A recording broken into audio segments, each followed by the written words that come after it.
Trump के ने पाकिस्तान की जो कारकर्दगी है दहशतगर्दी के खिलाफ और स्पेशली दहशतगर्द गिरफ्तार किया उस पर शुक्रिया भी अदा किया। लेकिन ट्रंप जो है वो इस ख्वाहिश का इजहार कर चुके हैं कि वो बगराम एयरबेस पे छोड़ा गया असलहा और कंट्रोल संभालने की ख्वाहिश रखते हैं। तो अगर ये ख्वाहिश को वो अमली जामा पहनाना चाहें तो ऑब्वियसली उन्हें पाकिस्तान की भी ज़रूरत पड़ेगी। और आप लोग इत्तेहादी वफाकी हुकूमत में जिसमें आप लोग इत्तेहादी हैं, आपको लगता है ट्रंप की ख्वाहिशात का वजन उठा सकेगी नून लीग की हुकूमत?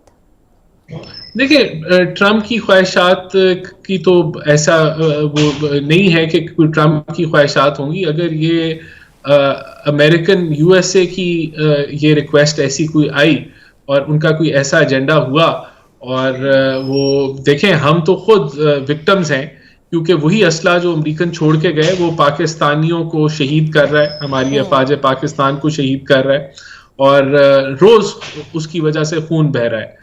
तो अगर कोई ऐसा एजेंडा आता है जो पाकिस्तान के इंटरेस्ट में भी हो तो बिल्कुल पाकिस्तान उसको परसू करेगा, लेकिन हम अपने सेल्फ इंटरेस्ट को जरूर देखेंगे और अलाइन करेंगे। अगर उसमें अलाइनमेंट हुई तो कोलैबोरेशन अगर हो तो वो पॉजिटिव है, तो क्यों नहीं।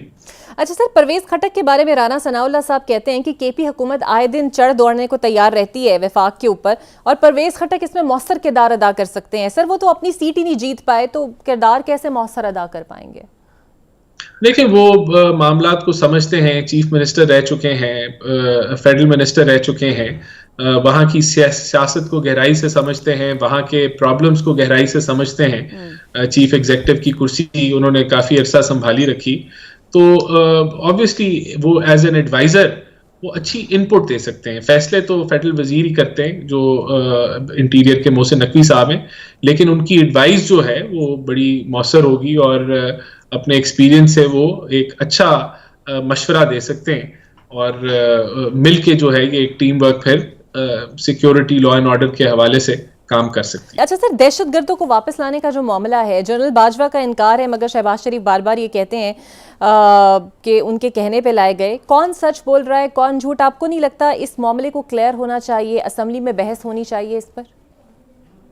देखिए, बात यह है कि इस पे लोग तो ये भी कह रहे हैं कि एहतसाब भी होना चाहिए। जब हुकूमत या कैबिनेट कोई पॉलिसी डिसीजन लेती है तो वो उसका कोई ये नहीं होता कि उसका एहतसाब होगा या उन्होंने बदनीयती के साथ ली, लेकिन वो पॉलिसी गलत साबित हो जाती है, जो कि साबित हो गई।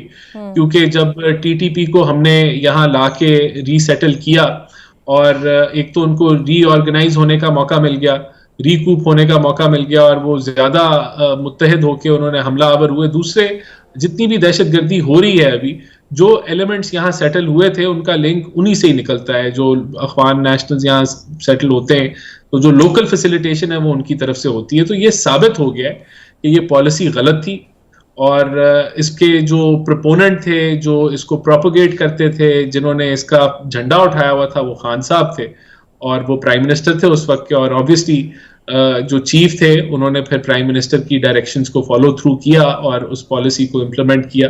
जाहिर सी बात है उस वक्त वो 1 पेज पे होंगे, इस पे एग्रीमेंट होगी, लेकिन आज ये साबित हो गया है कि वो पॉलिसी सूदमंद नहीं थी बल्कि उसके बेइंतहा नुकसानात हुए।